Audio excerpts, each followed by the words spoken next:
You've asked God to show you who to marry, but are you ready for his answer? You've prayed, waited, and wondered, God, is this the one? Not everyone you love is your God-chosen partner. Feelings lie. Timing confuses. But when it's from God, the signs are undeniable. So, how does God guide you? We will look at 6 main signs. The first way God shows you is through shared faith. The person you marry should share your core beliefs. This is a foundational principle for a strong, lasting union. The Bible is very clear about this. 2 Corinthians 6:14 asks, "Do not be yoked together with unbelievers." This is often called being unequally yoked in faith. What does this mean? A yoke is a wooden bar. It joins 2 oxen to pull a plow. If they are unequal, they cannot walk straight. They will just go in circles. Marriage is the same. If one person loves God and the other does not, your goals will be different. Your values and priorities will constantly clash with each other. How can 2 walk together unless they are agreed? The prophet Amos asked this in Amos 3:3. A shared spiritual direction is essential for true harmony in your home. God knows this will cause division. He wants to protect you from that future pain. He wants your home to be a place of unity, not constant spiritual conflict. A shared faith means more than just saying, "I am a Christian." It means you both actively follow Jesus. You both want to grow in your relationship with God. This person should encourage your faith, not weaken it. They should be a partner in prayer. Someone who will read the Bible with you and go to church. This is your spiritual teammate for life. You will raise children together. You will face hard times together. You need to be on the same spiritual page. When God shows you someone, they will reflect his light. Their commitment to Christ will be obvious. It will be the first and most clear sign you see. This is not about being judgmental or holier than thou. It is about wisdom and obedience. It is about building your marriage on the strongest possible foundation, Jesus Christ. If this person pulls you away from God, they are not the one. God's choice for you will always draw you closer to him, not further away from his presence. This shared commitment is a non-negotiable starting point. It is the first green light. Without it, you should not even proceed to look for the other signs.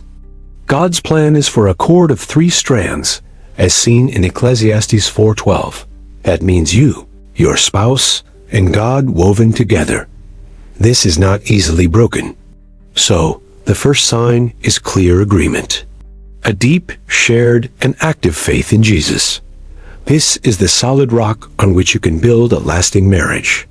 Do not compromise on this first point. It is the most important sign. God's choice will always be someone who loves him just as much as you do. The second sign is the person's character. This is who they are when no one is watching. Character is far more important than looks, money, or charm. You are not marrying a feeling. You are marrying a person. Feelings change like the weather. But a person's core character is much more stable and much more lasting. God will show you their true nature over time. You need to watch how they live. Do their actions match the words they say to you? The Bible gives us a perfect checklist. It is found in Galatians 5:22-23. This is called the fruit of the Spirit. It is the evidence of God in them. This fruit is love, joy, peace, forbearance, kindness, goodness, faithfulness, gentleness, and self-control. This is the character God wants for you in a partner. Are they kind? Not just to you, but to servers, strangers, and their own family? Kindness reveals a heart that is not selfish. It is a very good sign. Do they have self-control? Or do they have a quick, angry temper? Proverbs 22:24 says, "Do not make friends with a hot-tempered person." This is especially true for marriage. Are they faithful and honest? Or do you catch them in small lies? A person who is not faithful in small things will not be faithful in big things. How do they handle conflict? Do they attack you? Or do they seek peace? A godly partner will work to resolve issues, not just to win the argument. Look for humility. Can they admit when they are wrong and say, "I am sorry"? Pride is a relationship killer. Humility is the soil where true love grows. This person should be your biggest encourager. They should build you up, not tear you down. 1 Thessalonians 5:11 says, "Therefore encourage one another and build each other up." God will reveal their character in everyday life. Watch them in traffic. Watch them when they are stressed. Watch them when they are tired. This is their true self. Do not ignore the red flags. God often shows you who a person is, but sometimes we choose not to see it. We make excuses for their bad behavior. God's choice for you will be a person of integrity, a person who is actively trying to become more like Jesus. They will not be perfect, but they will be growing. This godly character is the second major sign. It is the proof that their faith is real. It is the evidence of a heart that is submitted to God. Ask God to give you discernment, to see past the surface level attraction, to see their heart the way that He sees it.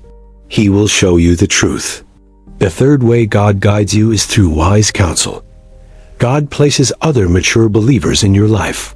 He speaks through them. You should listen to their godly advice. Proverbs 15:22 says, "Plans fail for lack of counsel, but with many advisors they succeed." This is so true when you are choosing a life partner. You should not make this decision in isolation. Love can make you blind to problems. You need outside eyes from people who love you and who love God. Who are these advisors? They are your pastor, your godly parents, your mentors, or mature Christian friends. People who have your best interest at heart and walk with God. Introduce this person to your community. Do not hide them. A person who wants to isolate you from your friends and family is a major red flag. Listen to what your trusted circle says. Do they see joy in your relationship? Do they see the good character we just talked about? Or do they feel worried? If all your wisest friends are concerned, you must pay attention. They are not just being jealous. They are often seeing something that your emotions are blinding you to. Proverbs 11:14 confirms this. Where there is no guidance, a people falls, but in an abundance of counselors there is safety. God provides safety through good counsel. God will often use a pastor or mentor to confirm what you are feeling in your heart. Their blessing on the relationship can be a powerful sign from God. But what if they disagree? You should pray about their concerns. Ask God, are they right? Am I missing something? Be humble enough to listen to their warnings. This is not about letting others choose for you. The final decision is still yours. But it is about gathering wisdom. It is about being humble and teachable. A godly person will also welcome this. They will want to meet your family. They will be happy to talk with your pastor. They have nothing at all to hide. If they resist this, ask why. If they say, "It's just us against the world," that is dangerous. God works through community, not in total secrecy or isolation. So the third sign is the blessing of community, the confirmation from wise, godly people. God will speak through them to either warn you or to confirm your choice. Do not skip this step. It is one of God's greatest protections. He uses the body of Christ to guide you, to affirm you, and to keep you safe. Seek out this counsel and take it seriously. It is a clear way God will show you if this person is the one He has for your life. The fourth sign is a deep, abiding inner peace. This is not just a feeling of excitement. It is a calm, steady assurance from the Holy Spirit deep within you. The Bible talks about this. Colossians 3:15 says, "Let the peace of Christ rule in your hearts." This peace acts like an umpire, calling the shots in your life. When you are making the right choice, God gives peace. Even if you are nervous about the wedding, deep down you feel a sense of rightness, a calm. If you feel constant anxiety, confusion, or dread, that is a warning. That is a spiritual red flag. The Holy Spirit is not the author of confusion. This peace is different from worldly butterflies. Butterflies come from temporary attraction. God's peace is a deep spiritual stillness. It says, "This is the way. Walk in it." This peace comes even when things are not perfect. The relationship may have challenges. But underneath it all, you have a solid, unshakable confidence that this is right. In contrast, a lack of peace is a check in your spirit. It is God's gentle way of saying, "Wait, be careful. Something is not right here." You should never ignore a lack of peace. Do not rush forward just because the wedding is planned. Do not marry someone if you feel sick with anxiety inside. Philippians 4-7 describes this. And the peace of God, which transcends all understanding, will guard your hearts and your minds in Christ Jesus. It guards your heart. This peace guards you from making a terrible mistake. It is a supernatural gift. It is a spiritual compass that points you toward God's will. To hear this peace, you must be quiet. You must spend time in prayer. If your life is too loud and busy, you will miss this gentle signal. This peace will also grow over time. It is not a one-time feeling. As you get to know the person, the peace should become stronger and stronger, not weaker. If you are in a relationship full of drama, fighting, and breaking up, that is not peace. That is chaos. God is a God of peace, not of chaos.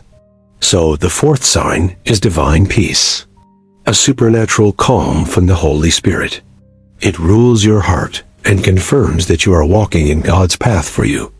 This is one of the most personal ways God guides you. He speaks directly to your spirit. He calms your fears and gives you a solid assurance.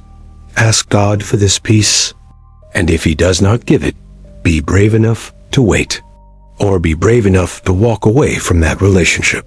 The fifth sign is confirmation through prayer and God's Word.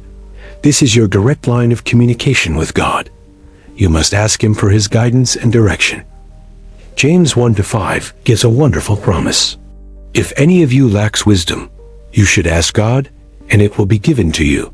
God wants to give you wisdom. You must be in constant prayer about this decision.